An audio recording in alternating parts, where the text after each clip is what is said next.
Good morning. My name is Rebecca Sheff, and I'm a senior staff attorney with the ACLU of New Mexico. What we're seeing in New Mexico right now is an unprecedented escalation of attacks on our immigrant communities, attacks on our neighbors, on our friends, and on our loved ones. And we know that this is part of a broader escalation that we're seeing from the highest levels of the federal government to strike fear in the hearts of our communities and to discourage us from standing up for our rights.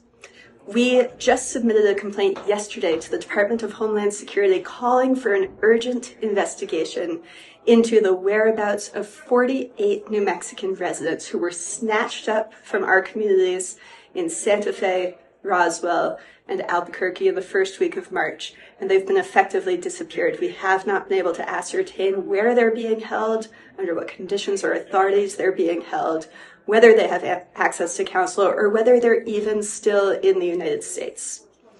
This aggressive action comes at a time when we see the government in an unprecedented way invoking authorities such as the Alien Enemies Act to effectively disappear people from our communities.